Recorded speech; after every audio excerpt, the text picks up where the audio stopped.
Menu এতে লেখা আছে যে 5 প্রকার সেন্টেন্স চেনার উপায়, তা আমরা পূর্ব পর্ব হতে জেনেছি। এবার আমরা জানব মেনু বি, অর্থাৎ 5 প্রকার বাক্যে সের নানা রূপ। এখানে একটি বিষয় লক্ষণীয়, সেটা হচ্ছে পরীক্ষায় কিন্তু ডাইরেক্ট ন্যারেশনকে ইনডাইরেক্ট করতে বলা হয়।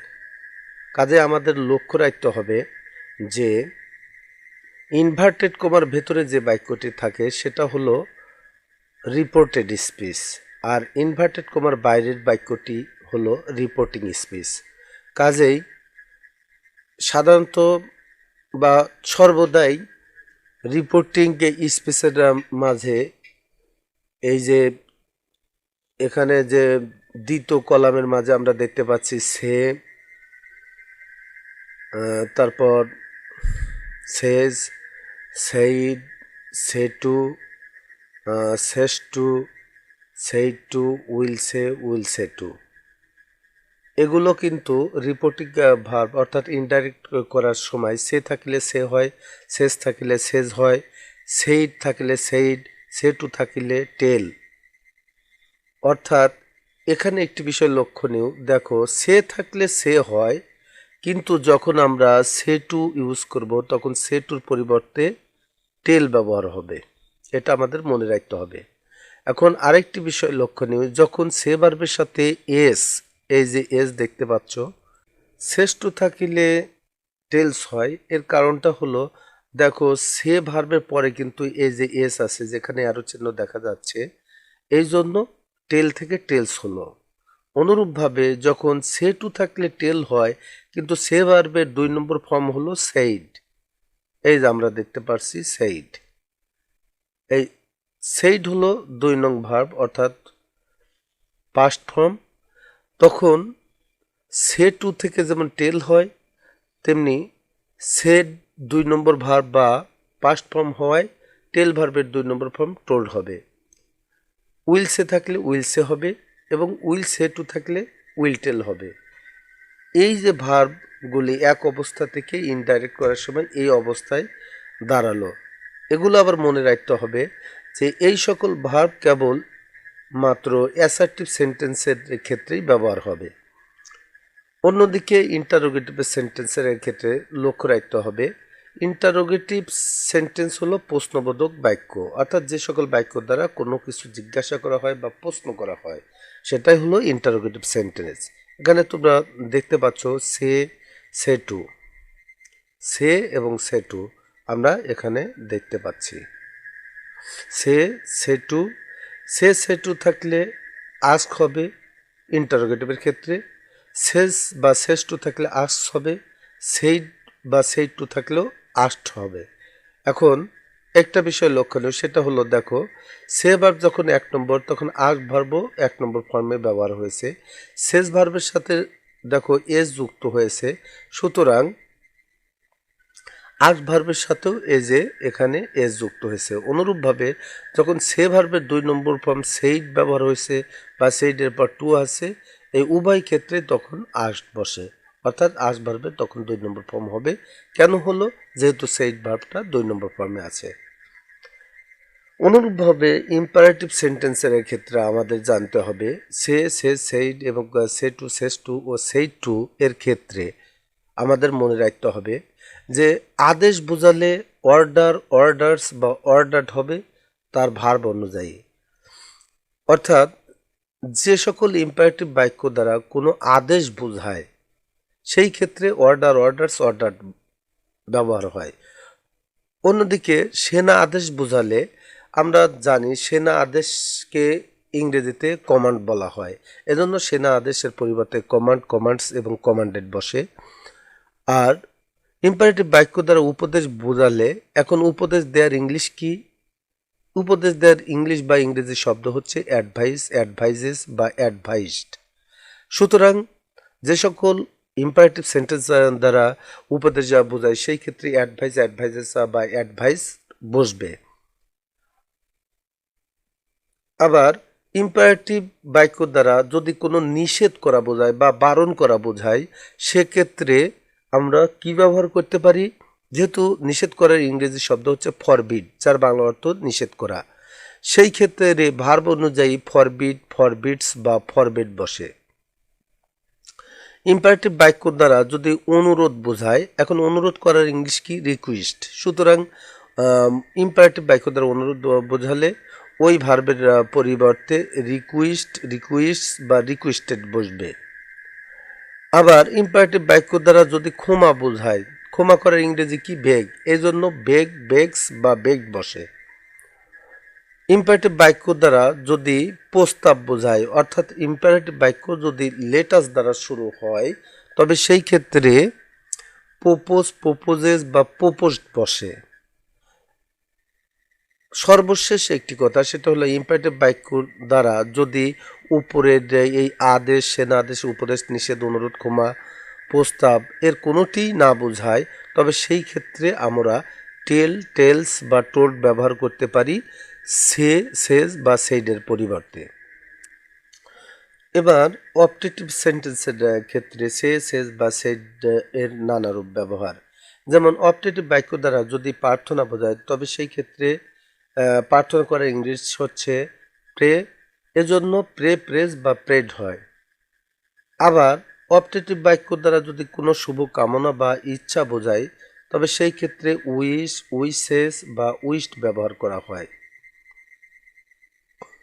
আমাদের একটি বিষয় মনে রাখতে হবে, আমি পরপর দুটি অপটেটিভ সেন্টেন্স তোমাদের মাঝে তুলে ধরবো, তাহলে বিষয়টা ভালোভাবে বুঝবে। সেটা হলো যে সাধারণত অপটেটিভ বাক্যের শুরুতে মে বা লং শব্দটি ব্যবহার হয়। যেমন আমি এখন যে বাক্যটি বলছি, এ বাক্যটি হলো যেমন মে আল্লাহ ব্লেজ ইউ, যার বাংলা অর্থ হচ্ছে আল্লাহ তোমার সহায় হোক।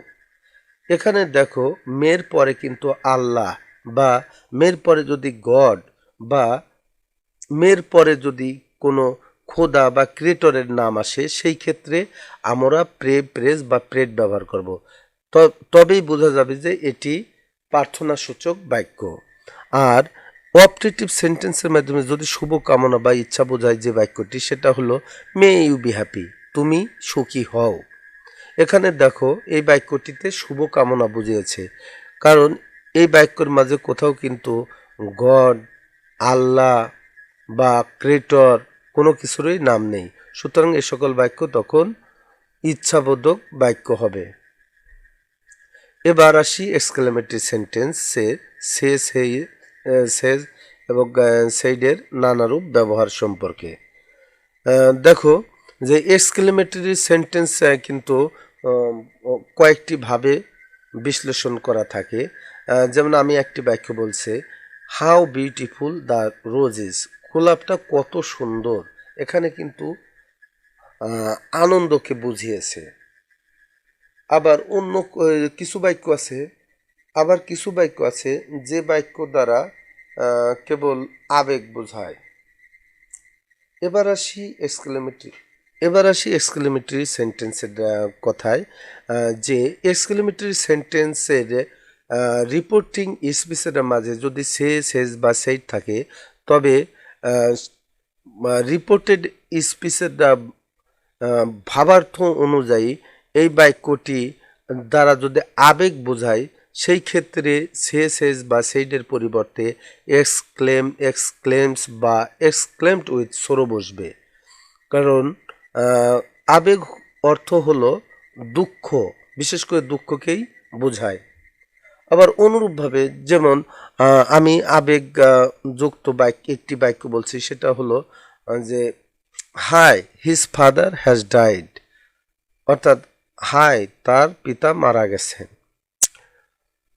অন্যদিকে এক্সক্লেমেটরি সেন্টেন্স যেটা বিস্ময় বা আনন্দ বোঝাবে, যেমন আমি বললাম যে how beautiful the bird is, পাখিটা কত সুন্দর, এখানে কিন্তু বিস্ময় বা আনন্দ বুঝিয়েছে। সুতরাং এই সকল বাক্য ইন্টারেক্ট করার সময় সে, সেজ বা সেইডের পরিবর্তে এক্সক্লেম, এক্সক্লেম বা এক্সক্লেমড উইথ জয় ব্যবহার করতে হয়। এখন একটি বিষয় লক্ষ্য দেখো এখানে আবেগ আর বিস্ময় বোঝালে এই মাঝের কি পার্থক্য আছে, আছে। দেখো এখানে কিন্তু যে হুবহু এক্সক্লেম এক্সক্লেমস এক্সক্লেমড, এখানেও কিন্তু এক্সক্লেম এক্সক্লেমস এক্সক্লেমড আছে, এখানেও উইথ আছে, এখানেও উইথ আছে, কিন্তু পার্থক্য হলো আবেগ বোঝালে উইথের পর সরো বসে, এবং আর যদি এক্সক্লেমেটিভ বাক্য দ্বারা বিস্ময় বা আনন্দ বোঝায় সেই ক্ষেত্রে উইথের পরে জয় বসে। কিন্তু এক্সক্লেমেটিভ বাক্য দ্বারা যদি প্রচুর অবাক বোঝায় সেই ক্ষেত্রে আমরা কি ব্যবহার করব? সেই ক্ষেত্রে আমাদের মনে রাখতে হবে অনুরূপভাবে যে যে ওয়ার্ডগুলি আছে উইথের পরে শুধু সারপ্রাইজ শব্দটি বসাতে হবে। এভাবে আমাদের ন্যারেশন সম্পর্কে পুরো খুঁটিনাটি বিষয় জানতে হবে। তাহলে শিক্ষার্থীরা আমাদের কিন্তু মেনু 20 শেষ হলো। এখন আমরা আসি মেনু সিতে। এখানে তোমরা দেখতে পাচ্ছ মেনু সি এর টাইটেলে আছে কোমা উঠে যা বসে। এর অর্থটা কি বোঝাচ্ছে? আমাদের জানা আছে যে ডাইরেক্ট ন্যারেশনের মাঝেই কেবলমাত্র ইনভার্টেড কোমা থাকে, আর ইনভার্টেড কোমার ভেতরে যে বাক্যটি থাকে সেটা হলো রিপোর্টেড স্পিচ। এই ক্ষেত্রে রিপোর্টেড স্পিচটি যদি অ্যাসার্টিভ সেন্টেন্স হয় তবে প্রথম দিকের যে ইনভার্টেড কোমা এবং ইনভার্টেড কোমার পূর্বে যে কোমা থাকে এই তিনটি কোমা উঠে সেই ক্ষেত্রে কিন্তু দ্যাট বসে। অনুরূপভাবে ইন্টারোগেটিভ সেন্টেন্স হলে অর্থাৎ রিপোর্টেড স্পিচটি যদি ইন্টারোগেটিভ সেন্টেন্স হয় সেই ক্ষেত্রে ইফ বা ডাব্লিউএস কোশ্চেন বসে। এখন আমি আরেকটু বিষয় বলতে চাই যে অর্থাৎ যেমন রিপোর্টেড স্পিচে লেখা আছে এইরকম যে Rahim said to Karim what is your name. দেখো যে এখানে বলা হলো যে হোয়াট ইজ ইয়োর নেম, এখানে এই বাক্যটি হলো রিপোর্টেড স্পিচ, এবং এই রিপোর্টেড স্পিচের প্রথমে কিন্তু হোয়াট রয়েছে, আর হোয়াটটা কিন্তু অ্যাকচুয়ালি ইন্টারোগেটিভ প্রোনাউন। সুতরাং ইন্টারোগেটিভ প্রোনাউন যেগুলো আছে এইগুলোই কিন্তু ডব্লিউএস কোশ্চেন, যেমন হোয়াট, হুইজ, ও হোম, হু, ইটিসি। কাজেই আমাদের মনে রাখতে হবে বাক্য যদি ইন্টারোগেটিভ হয় সেই ক্ষেত্রে 3 কোমা উঠে হোয়াট থাকলে হোয়াটই বসবে, হোয়ার থাকলে হোয়ার বসবে, হোয়েন থাকলে হোয়েনই বসবে, হু থাকলে হু বসবে, হুইজ থাকলে হুইজ বসবে। কিন্তু যদি ইন্টারোগেটিভ বাক্যটি যদি ডব্লিউএস কোশ্চেন দ্বারা শুরু না হয় সেই ক্ষেত্রে 3 কোমা উঠে কিন্তু ইফ বসবে। এটা আমাদের ভালোভাবে মনে রাখতে হবে। এবারে আসি ইম্পারেটিভ বাক্যের কথা। রিপোর্টেড স্পিচের মাঝে যদি ইম্পারেটিভ সেন্টেন্স থাকে সেই ক্ষেত্রে আমাদের মনে রাখতে হবে 3 কোমা উঠে টু বসে। কিন্তু বলে তো একটা কথা আছে, যদি ইম্পারেটিভ বাক্যটি লেট দ্বারা শুরু হয় তবে সেই ক্ষেত্রে টু না বসে দ্যাট বসে। আর সহজ কথায় আমরা এখন বলতে পারি যে রিপোর্টেড স্পিচ এখন অপটেটিভ সেন্টেন্সই হোক বা এক্সক্লেমেটরি সেন্টেন্সই হোক এই উভয় ক্ষেত্রেই দ্যাট বসে। এখানে যে সকল পার্সন আছে এই পার্সনের ফ্যাক্টরটা বুঝতে হবে। এই সকল পার্সন নিম্নরূপে পরিবর্তিত হয়। যেমন রিপোর্টেড স্পিচে যদি সাবজেক্টটি ফার্স্ট পার্সন হয় বা অবজেক্টও ফার্স্ট পার্সন হতে পারে, সেটা সমস্যা নাই। রিপোর্টেড স্পিচে যদি ফার্স্ট পার্সন থাকে সেই ফার্স্ট পার্সন রিপোর্টিং স্পিচের সাবজেক্ট অনুযায়ী। আর আমরা সহজ কথায় মনে রাখতে পারি যে রিপোর্টেড স্পিচে যদি ফার্স্ট পার্সন থাকে তবে সেই ক্ষেত্রে এই ফার্স্ট পার্সন রিলেটেড থাকে রিপোর্টিং স্পিচের ফার্স্ট ওয়ার্ডের সাথে। আর যদি সেকেন্ড পার্সন হয় তাহলে রিপোর্টিং স্পিচের লাস্ট ওয়ার্ড বা অবজেক্টের সাথে রিলেটেড থাকে। আর যদি রিপোর্টেড স্পিচের মাঝে থার্ড পার্সন থাকে তবে এই থার্ড পার্সনের কোনো পরিবর্তন হবে না, অর্থাৎ অপরিবর্তিত থাকবে। আমাদের এই বিষয়টি মনে রাখতে হবে।